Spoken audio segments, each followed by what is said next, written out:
Bom dia mais uma vez. Vamos lá para dar continuidade à leitura. Estamos no texto Tratamento Psíquico ou Tratamento Anímico, né? Um texto de 1890, para alguns ainda um texto pré-psicanalítico. Para essa coletânea, né, as obras incompletas de Freud propostas pela Autêntica, ele consta aqui como o primeiro texto que fundamenta a clínica freudiana. Na leitura anterior, que também está disponível no YouTube, né, para quem não acompanhou, fica à disposição e a recomendação para retomar a leitura desde o início. Ele vem apresentando o poder do tratamento psíquico, a, as condições em que o tratamento psíquico surge como, vou usar a palavra efetivo, mas não foi uma palavra utilizada por Freud, na medida em que ele começam a surgir, né, as tais psicoterapias, mais ou menos nesse período, mas Freud ainda remonta, né, o seu estudo, tal qual ele faz nesses primeiros textos que ele publica, como a interpretação dos sonhos, ele ainda faz uma investigação muito anterior e vai encontrar os primeiros sinais disso em práticas muito primitivas. Então, ele situa o tratamento psíquico também nesse lugar, como o primeiro tipo de tratamento, talvez o primeiro tratamento médico teria sido um tratamento psíquico ou tratamento anímico, uma vez que as substâncias, né, as plantas, as ervas, ainda não estariam dominadas. Isso é bem interessante porque, inclusive, né, eu até sinalizo a respeito do estudo de um trabalho de cartel que eu tenho feito em torno do tema da transferência, e a gente está num ponto bem primordial ainda do trabalho de cartel, então estamos estudando a origem do conceito de transferência, né? E tem aquela marcação. A primeira vez em que Freud fala de transferência é no estudo sobre a histeria. E a primeira vez que ele articula de fato a transferência é com o caso Dora. E aqui nesse texto de 1890, poderíamos dizer que tem todos os ensaios aqui, né, dessa primeira conceituação de transferência de Freud. Então esse ponto, né, foi o que mais tomou um destaque para mim no início dessa leitura. Mas vamos dar continuidade. Todas as influências anímicas que se mostraram eficazes para eliminar doenças têm algo de imponderável. Afetos, direcionamento da vontade, desvio da atenção, expectativa crédula, todos esses poderes que ocasionalmente suspendem o adoecimento, em outros casos não conseguem fazê-lo, sem que se possa responsabilizar a natureza da doença pelo diferente desfecho. Ao que parece, é a prepotência das personalidades animicamente tão diferentes que está impedindo a regularidade do sucesso da cura.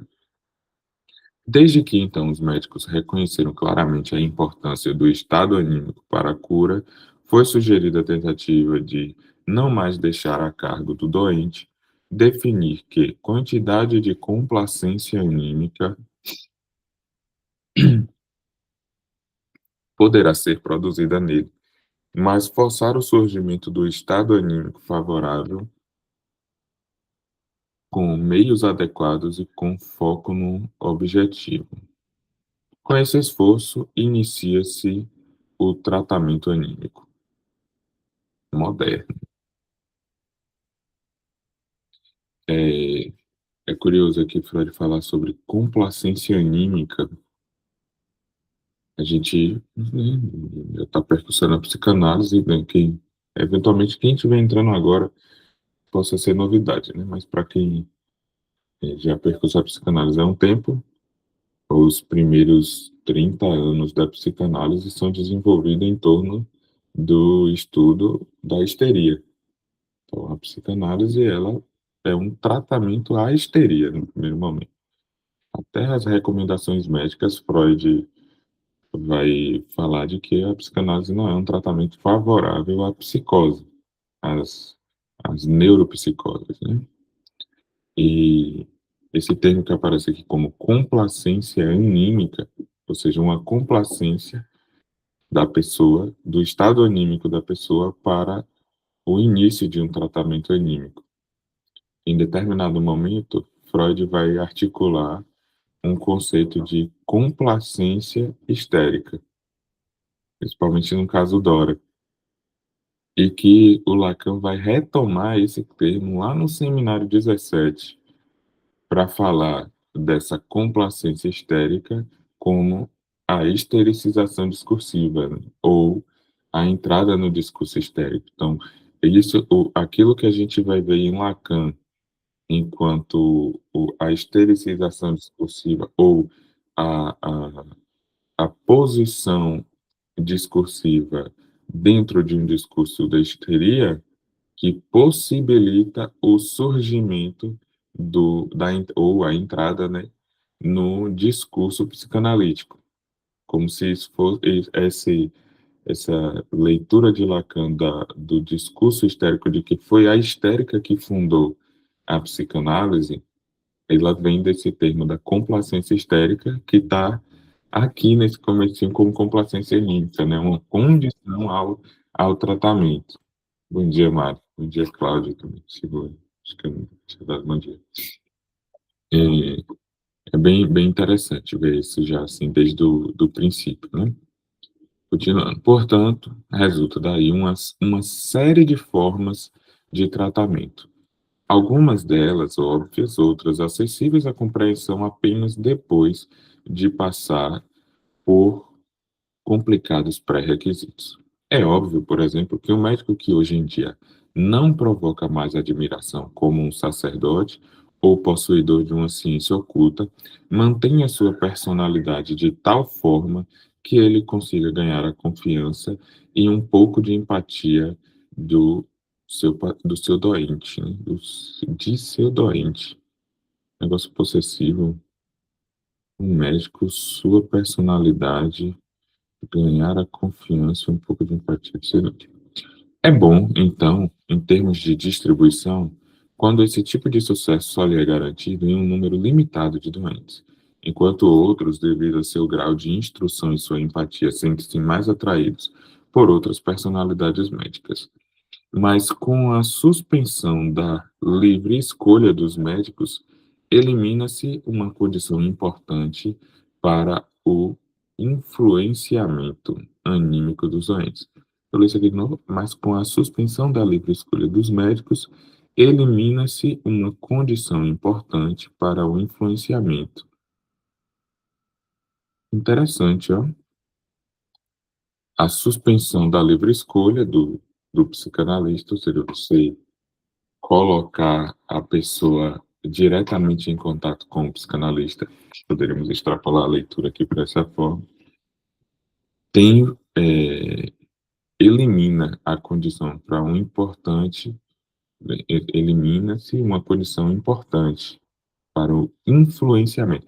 O influenciamento é também o que, em outro termo, né, que vai ser mais utilizado por Freud, que é a sugestibilidade. A sugestibilidade é que estará no lugar da possibilidade ou não de instalação de uma relação transferencial. A sugestibilidade, que seria o fator da hipnotização ou não, se uma pessoa é muito sugestível, ela poderá ser hipnotizada. Se ela não tem muita sugestibilidade, ela não poderá ser hipnotizada. Freud depois vai fazer uma outra articulação, uma ampliação dessa observação para encontrar aí o, a instalação, é bem entre aspas, né, a instalação da relação transferencial. Se a pessoa... E aqui a gente vai ver um problema maior com relação a isso, é, na clínica com criança, uma vez que quem escolhe o, o analista são os pais e não a criança, pelo menos vou dizer aqui a grande maioria, né? Para não excluir quem eventualmente possa fugir a essa regra. Mas aí já existe, né, essa dificuldade de por onde vem essa relação transferencial, uma vez que os pais que escolhem. Os adolescentes, às vezes isso costuma acontecer também ainda, de os pais escolherem um analista. E o que eu acho que é mais problemático ainda é quando vem na condição de adulto que veio para análise como outra pessoa escolhendo. Ah, porque foi outra pessoa que pegou seu contato. Foi minha mãe, foi meu pai, foi meu marido, foi minha esposa que pegou seu contato, passou seu contato para marcar essa sessão para mim. Aí a relação transferencial aí já chega totalmente conturbada, né, para que ela se estabeleça. Então, olhemos, né, como isso já está no centro de toda a possibilidade ou não, né, do tratamento, toda a efetividade do tratamento. Pode falar, Linda. Eu vivi isso no início da clínica porque eu estudava como professora, muito experiente, 20 anos de experiência, e ela muito conhecida no Instagram, e não era lacaniana, né? Era uma psicologia voltada para o ego, para fortalecimento do ego. Aí vem Melanie Klein, Winnicott, Ferenczi e autores mais contemporâneos, né? Bion, enfim. E eu fiz uma mentoria com ela, então os pacientes, como ela não tinha horário para atender, ela criou uma mentoria de quê? Treinar esses psicólogos, analistas, e então todo paciente que vinha à procura de terapia com ela fazia esse encaminhamento. E aí eu vivi uma fase muito conturbada na minha clínica, porque quem vinha com uma transferência idealizada dela e me tratava como uma extensão, sabe? O trabalho dela no Instagram era muito forte em relação a responder caixinhas de pergunta. Ela, por uma experiência muito estudo, muita experiência, ela tinha uma sagacidade para responder de forma que encantava ali as pessoas que acompanhavam. Então, às vezes eu sentia que o paciente vinha e ele queria usar os 50 minutos de sessão dele para me usar como se eu fosse uma caixinha de perguntas e responder, do tipo assim, eu já ouvi. Eu quero que você me explique por que que eu tenho essa sensação de vazio crônico. Eu quero hoje que você me responda isso.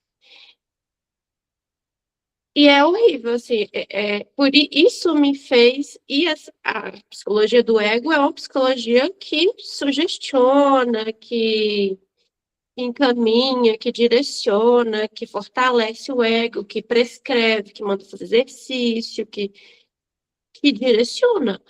Então, assim, foi essa questão da transferência idealizada que me fez querer sair dessa posição e eu encontrei uma forma, e aí que eu me encantei pela teoria lacaniana, de sair dessa posição de mestre para ocupar um lugar de posição de analista, de objeto A, em que eu não vou te dizer o que fazer, que eu vou permitir que você seja sujeito e que você construa um saber ali, mesmo que com essa dialética, né, com essa construção em conjunto, mas não uma posição de mestre, foi essa transferência que vem idealizada. Então, eu entendo quando você diz, por exemplo, o paciente chega e fala, como é que você conheceu meu trabalho? Foi a minha esposa que mandou seu contato para mim, eu estou aqui marcando para a gente agendar uma consulta. Então, vem casos assim, ok, esse é mais fácil de manejar. Agora, esse que vem já com uma idealização muito forte de um outro, que não é, assim, vem com um imaginário assim muito grande, é muito complicado. E eu estava no começo da clínica, eu não tinha manejo, não tinha experiência para manejar isso, mas sair dessa posição foi assim libertador para mim. Um ótimo exemplo. Obrigado, Aline. Não carece nem de comentários, né? O exemplo está posto. É justamente disso que a minha leitura também Freud vem trazendo aqui no texto. Vamos continuar. O médico deixa que se lhe escape toda uma série de recursos anímicos eficazes. Ele ou não tem o poder, ou não se pode dar o direito de aplicar esses recursos. Isso vale principalmente para a evocação dos afetos fortes, ou seja, para os recursos mais importantes por meio dos quais o anímico tem efeito sobre o físico. O destino muitas vezes cura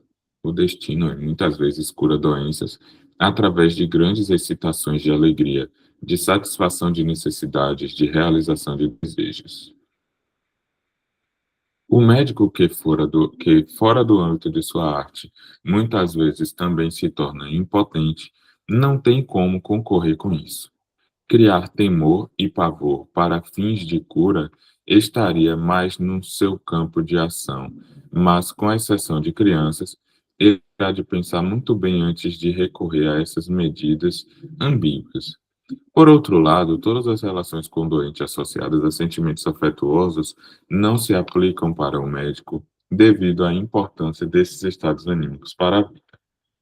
Dessa forma, o seu poder de modificar animicamente os seus pacientes desde o início pareceria tão limitado que o tratamento anímico executado de forma intencional não teria vantagens se comparado ao tipo praticado antigamente.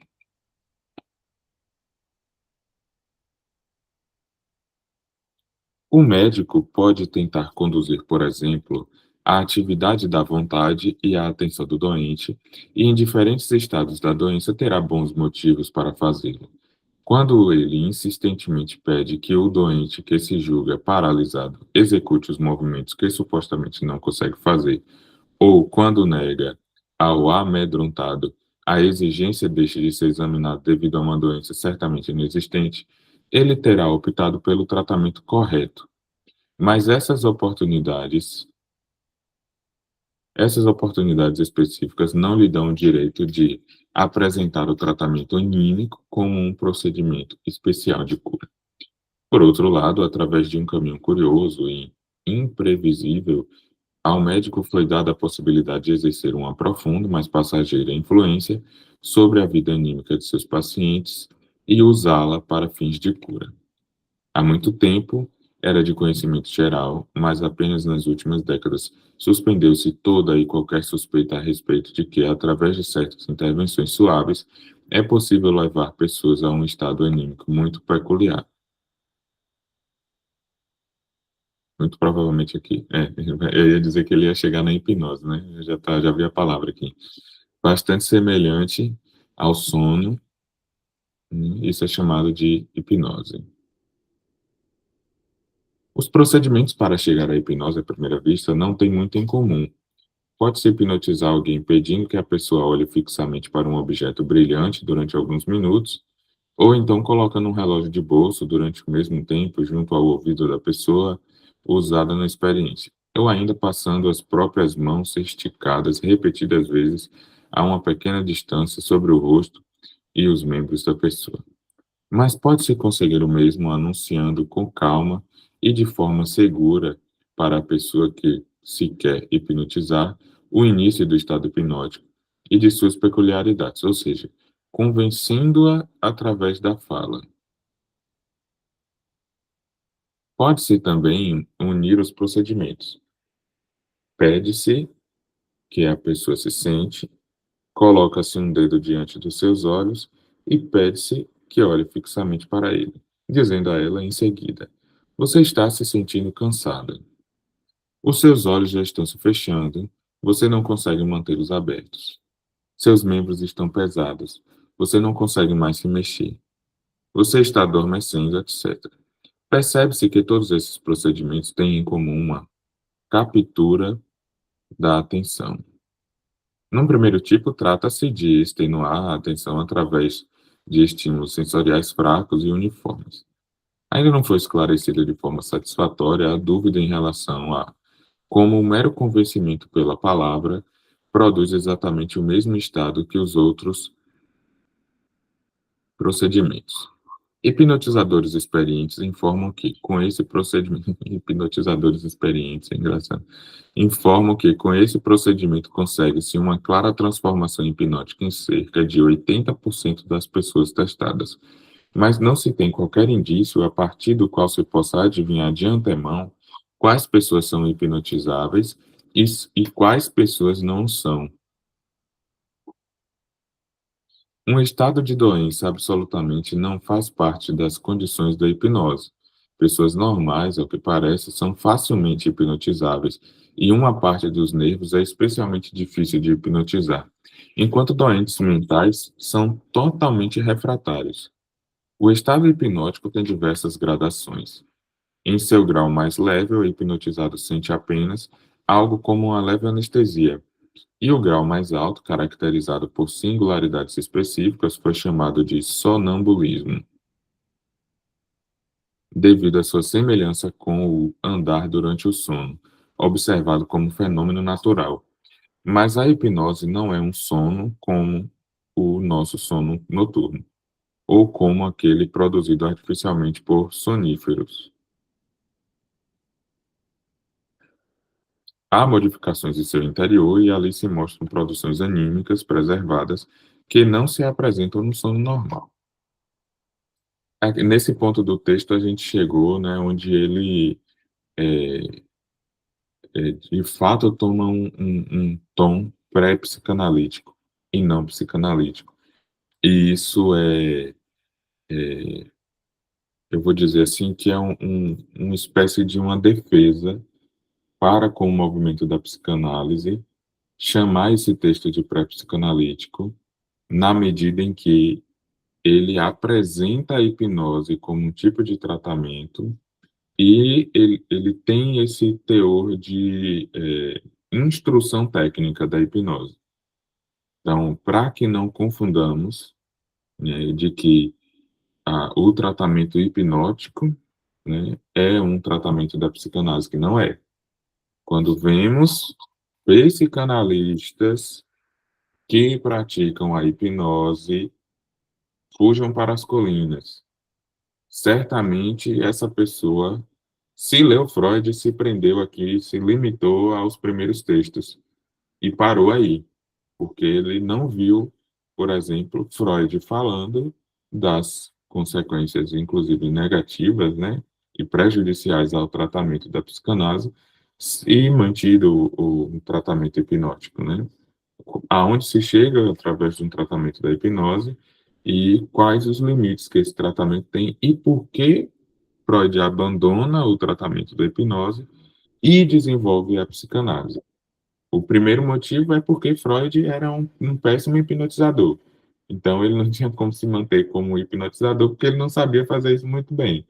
Mas o fato dele não fazer isso muito bem fez com que ele percebesse, né, que existiria uma outra via para esse dito tratamento pela fala, né? Aí o perigo onde está esse texto, que já tem muitas coisas aqui que estão já estão rodeando Freud e que ele utilizará esses mesmos pontos, esses mesmos aspectos para construir o tratamento psicanalítico, né? O, esse destaque em amarelo que eu dei aqui, o médico convencendo-a através da fala, já destaca o poder da fala num tratamento. Essa fala só vai mudar de lugar, porque na hipnose o poder da fala está no médico. É o médico quem tem a fala potente, que convence, que hipnotiza, que conduz, né, as reminiscências, e em determinado momento tenta dar uma outra ordem, ou seja, uma sugestão, para que aquele ponto em que se chegou no tratamento da hipnose, ele seja modificado, né? E isso é o poder da palavra no médico. Na medida em que Freud abandona essa postura e os seus pacientes possuem agora o poder da fala, em certa medida, Freud articula toda a investigação, uma teorização. À medida em que há esse esvaziamento, que aí já é agora o método catártico tem dois, né? Tem um método catártico com a hipnose, que era o método praticado por Breuer. Breuer insistia no caso, insistia no sentido de todo o desenvolvimento dele, da terapêutica dele, é submetido à hipnose, é feito sob hipnose. Freud inicia os testes, né, as experimentações do método catártico sem a hipnose. Então, ainda vai, né, mais ou menos funcionando da mesma forma, só que sem o paciente, a paciente está hipnotizado.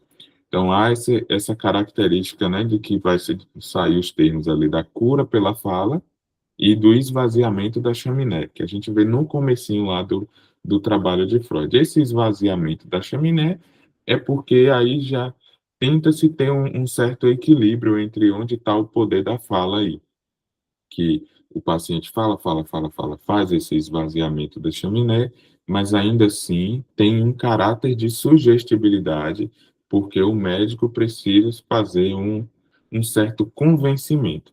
Se não é necessariamente um convencimento de que o paciente é, fez uma leitura errada, ou confundiu as coisas, a experiência que aconteceu na vida dela e transformou um episódio que não era para ser traumático em um episódio traumático.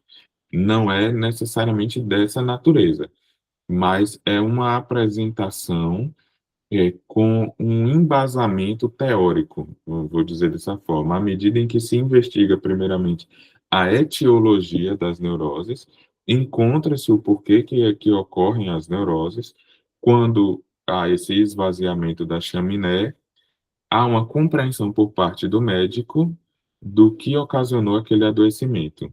E aí há uma explicação, quase que uma explicação teórica, né, do porquê que o paciente está adoecido. E isso pode conduzir a um tratamento. Isso ainda é método catártico. No comecinho do tratamento psicanalítico, há resquícios disso.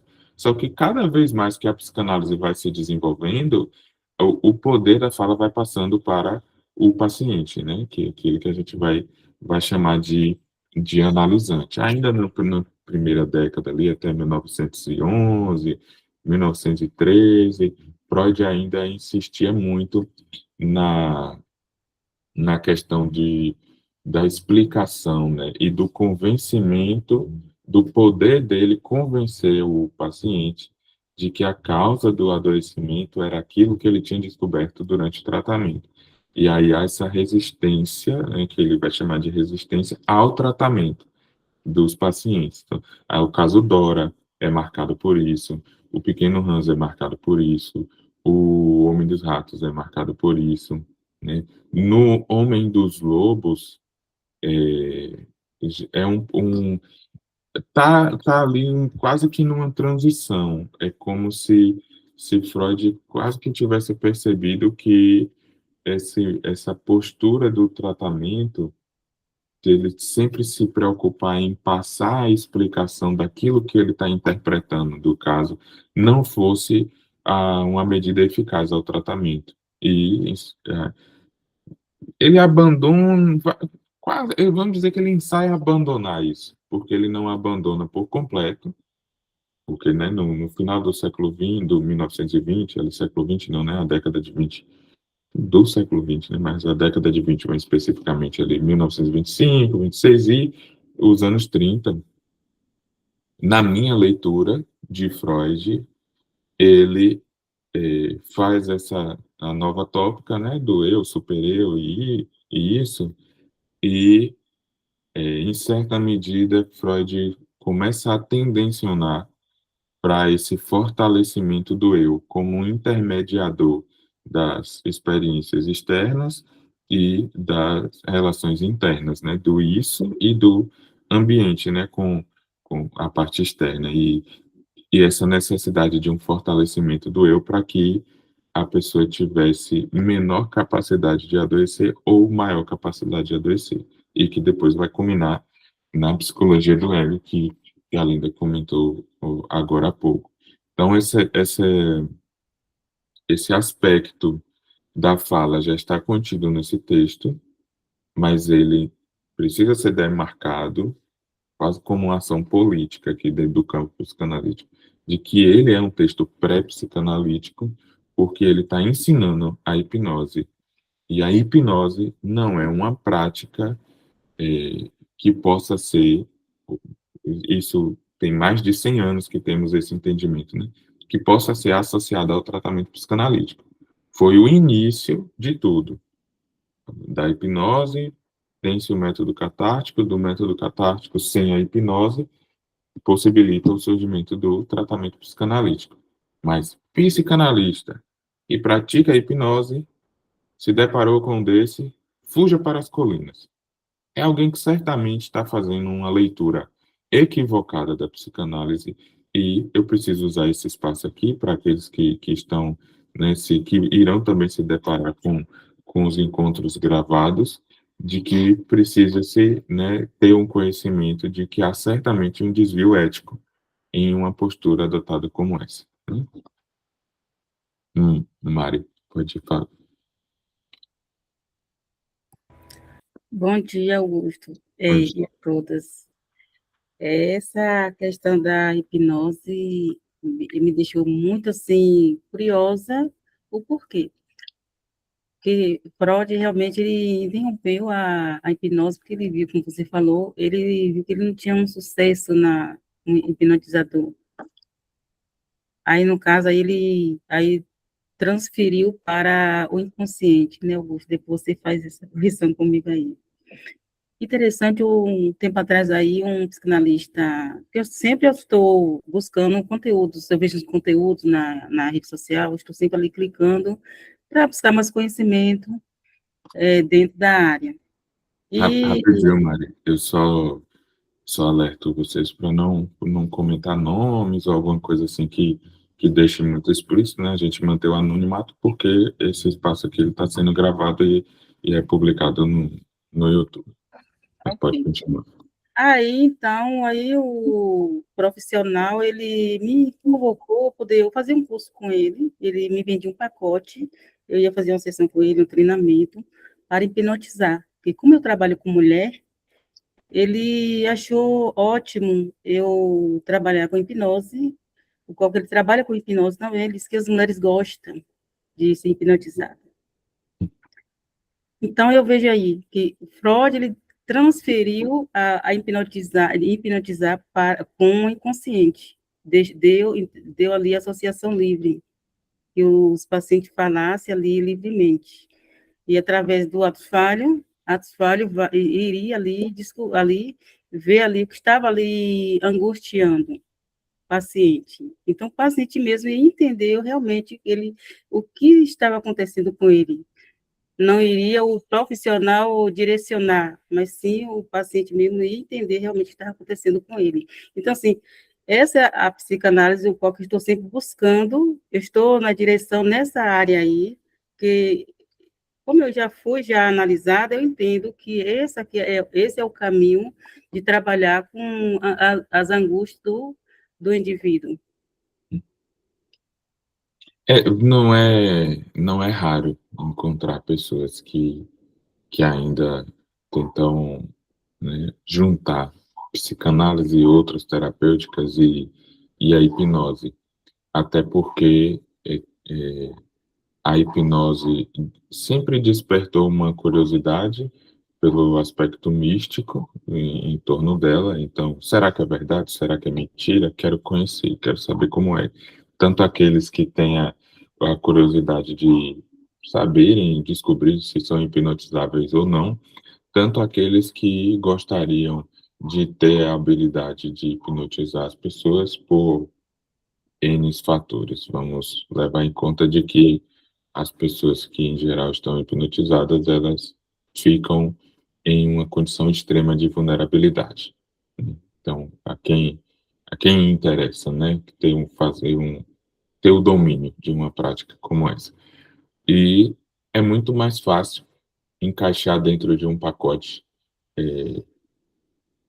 relacionado, né, ou padronizado dentro, né, desses formatos comerciais que a gente tem. Aprende em tantas horas, né, fature tanto por mês. Isso acaba sendo sedutor para muitas pessoas, tanto para aqueles que querem se colocar nesse lugar de vendedores de cursos, etc., quanto aqueles que querem consumir esses cursos também para ter esse faturamento financeiro. Então, deixo o alerta aqui de novo, reitero, quando vocês verem alguém se a pessoa se diz só hipnotizador, eu sou hipnotizador, aí talvez não tenha problema, por mais que a gente tenha uma leitura que de até onde pode chegar a hipnose, né, e, enfim. Mas se misturou psicanálise e hipnose, já temos aqui forte indício de que ou a pessoa não se dedica, não estuda, ou é extremamente antiético no trabalho.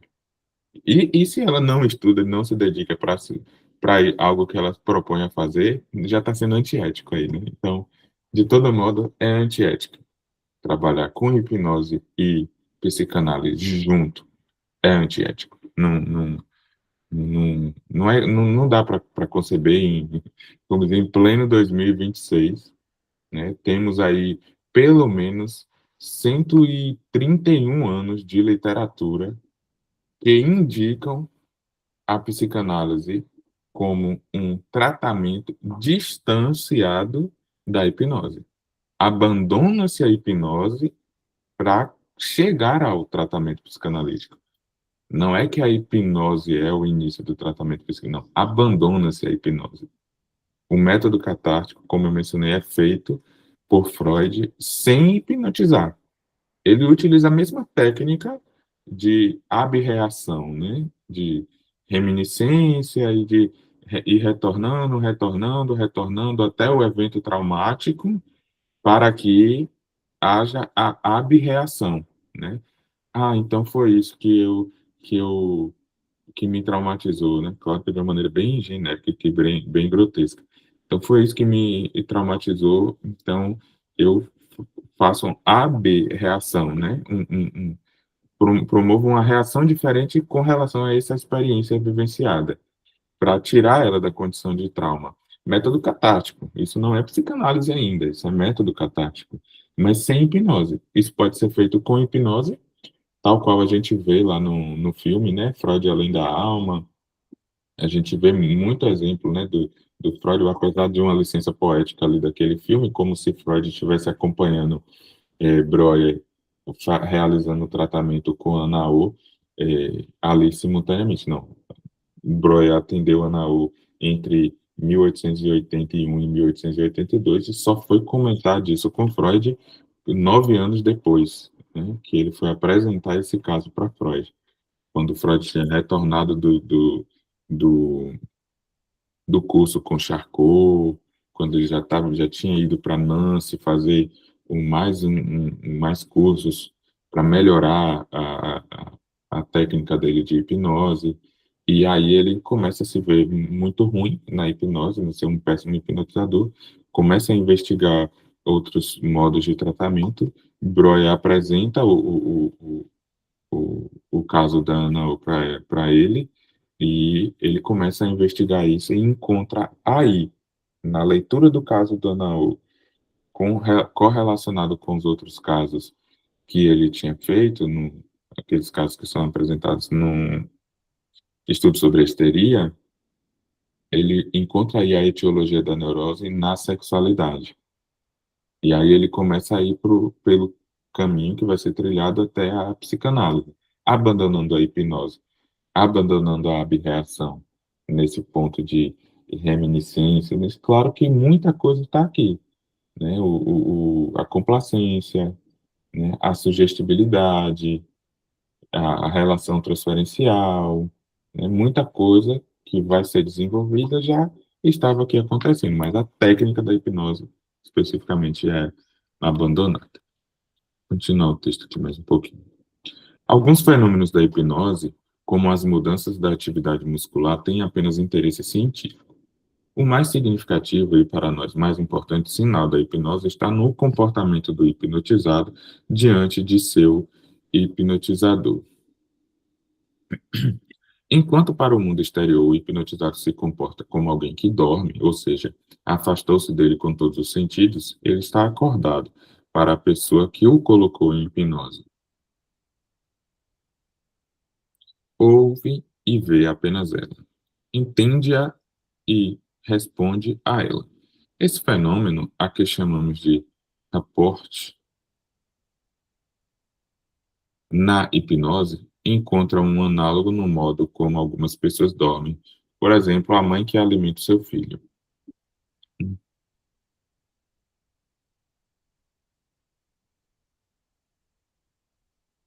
É algo tão curioso que deveria nos trazer a compreensão da relação entre hipnotizado e hipnotizador. Mas o fato de o mundo do hipnotizado, digamos, ser restrito ao hipnotizador não é a única coisa. Chega a ponto de o primeiro ser totalmente submisso ao último, obediente e crédulo, e isso ocorre na hipnose profunda de forma praticamente ilimitada. E na execução dessa obediência e dessa credulidade, mostra-se, então, como sendo uma característica do estado hipnótico, o fato de ser a influência da vida anímica sobre o corpo do hipnotizado extraordinariamente intensificada. Se o hipnotizador disser, você não consegue mexer o braço, esse braço cairá como se fosse imóvel.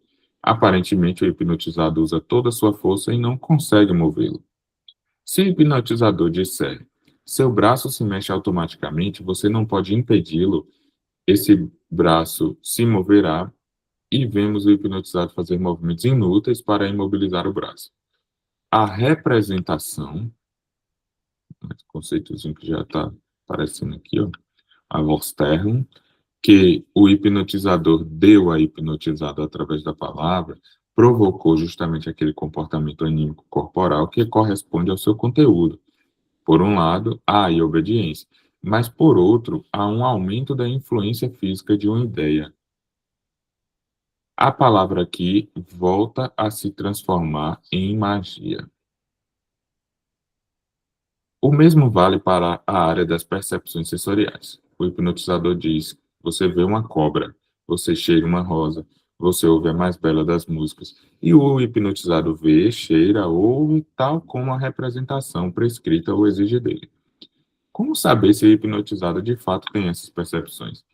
Podemos supor que ele apenas esteja fingindo, mas não há motivo para duvidarmos, pois ele se comporta como se estivesse sentido de fato.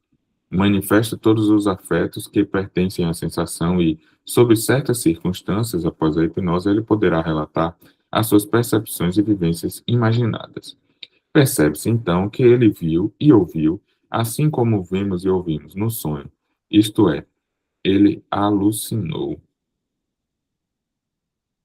Aparentemente, ele é tão crédulo diante do hipnotizador que está convencido de que a cobra deva ser vista se o hipnotizador a anuncia.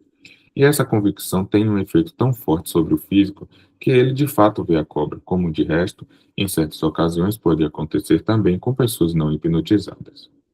Diga-se aqui de passagem que tal credulidade que o hipnotizado apresenta diante de seu hipnotizador, além da hipnose, só é encontrada na vida real, na criança diante dos pais. Amados. E essa sintonia da própria vida anímica com a de outra pessoa, com uma submissão semelhante, tem um único correspondente, mas agora completo, em alguns relacionamentos amorosos, com uma total entrega. A somatória da exclusividade do foco em uma pessoa com a obediência crédula, aliás, é algo que caracteriza o amar. Aqui, ó, temos 2 pontos aqui, né?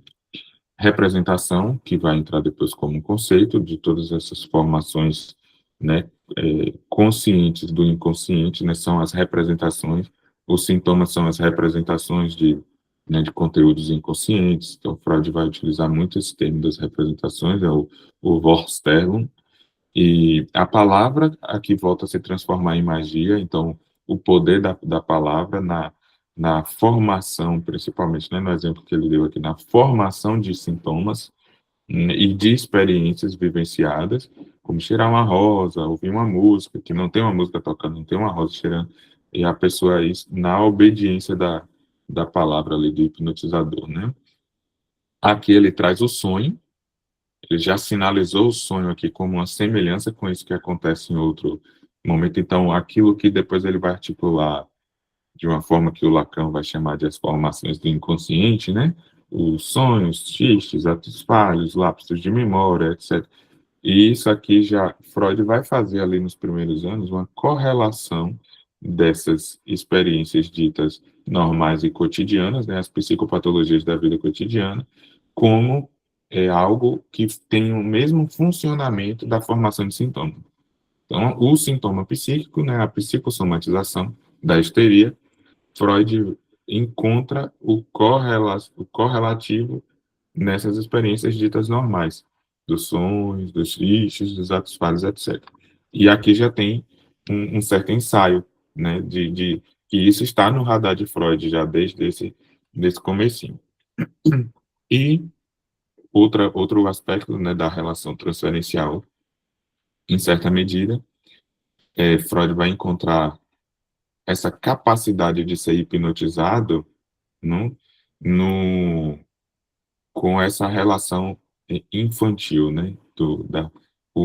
As memórias infantis dos pais como amados. E amados na medida em que são confiáveis. São amáveis, são confiáveis. Então, obediência, né? Dada a essa pessoa. E que vai retornar nos relacionamentos amorosos, né? Como revivência. Tudo isso produz, né, gente, muita leitura conturbada da psicanálise. Ah, então eu me apaixono por uma pessoa, no meu caso, né, homem hétero, sim, eu me apaixono por uma mulher buscando encontrar nela as mesmas coisas que eu tive naquele primeiro amor da minha infância com a minha mãe. Isso é uma leitura grotesca, né? Não é regra. A gente vai ouvir isso muito em psicanálise, principalmente em psicanálise freudiana, mas é uma leitura grotesca. A gente ser reducionista demais na leitura daquilo que Freud está propondo. Freud está encontrando aí sinais, indícios, né? Na medida em que isso direciona a investigação que ele vai fazer e a produção teórica que ele vai fazer da psicanálise, né? Mas não é regra. Aí a gente sabe que a psicanálise, ela trabalha quase que como uma investigação de um idioma novo. A gente se depara com um idioma novo, uma pessoa que está falando uma outra língua que a gente não faz ideia de como é que funciona essa língua nas regras próprias dela.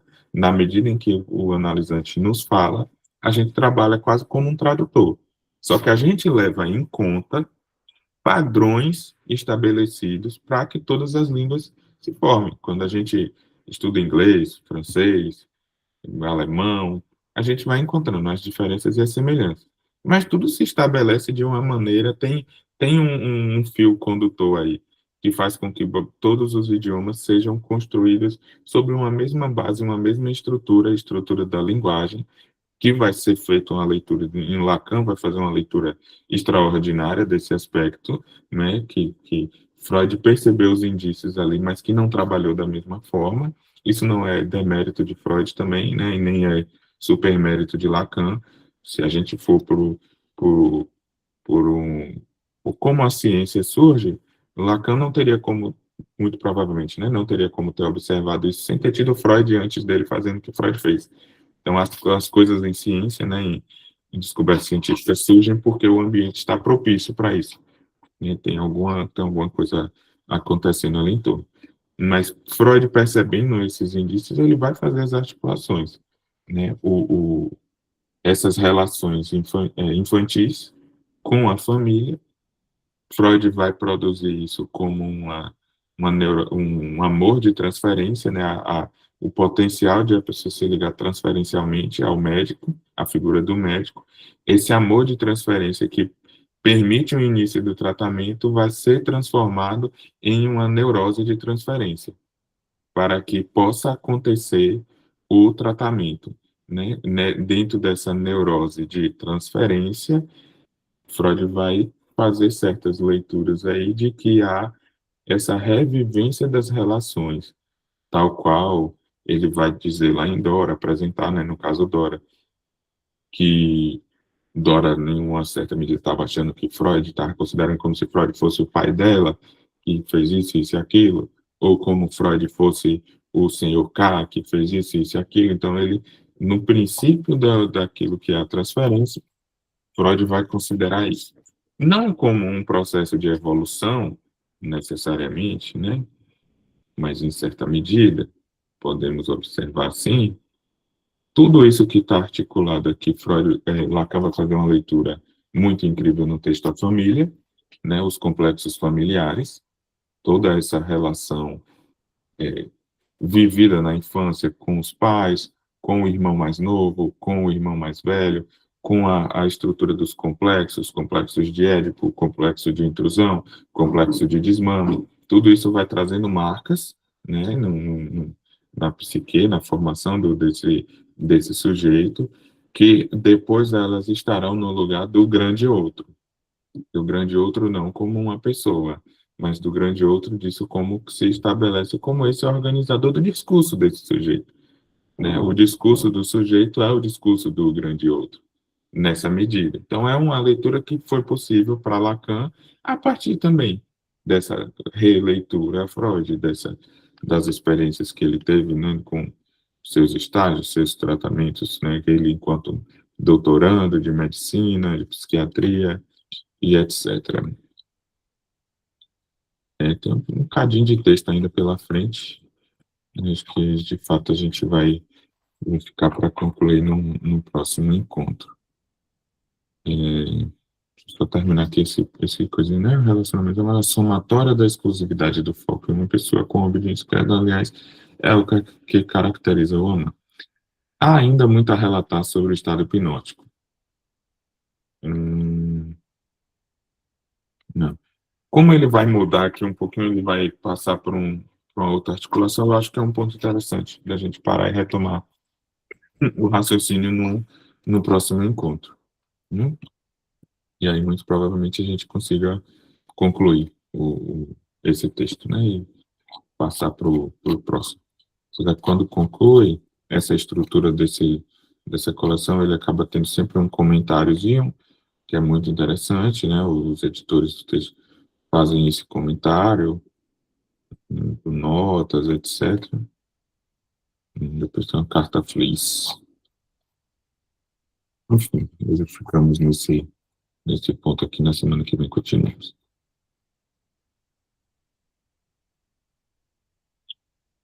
Bom, obrigado a todos pela companhia hoje. A gente dá continuidade na próxima semana. Quem não acompanhou os encontros anteriores, só encontrar no meu canal do YouTube. E vão estar sempre disponíveis os encontros passados. Caso também em algum momento vocês queiram retomar algum ponto, aquela discussão, aquele momento, aquela parte foi interessante, né? Eu decidi gravar esses encontros agora para que a gente também tivesse essa possibilidade de aproveitar de uma maneira mais efetiva. Os encontros ao vivo são muito interessantes, mas muita coisa acontece aqui que acaba motivando, né, nossa pesquisa, nosso estudo, nosso aprofundamento, e depois a gente fica só naquela que o povo ficou perdido, né? Eu tenho que lembrar o que foi aquilo mesmo que a gente discutiu. Acho que a gravação permite que a gente tenha acesso a isso. Mas, enfim, obrigado à companhia de vocês hoje. Bom final de semana para a gente. Até mais. Tchau, Augusto. Obrigada. Bom final de semana. Obrigada, Augusto, pela leitura. Tchau, tchau a todos.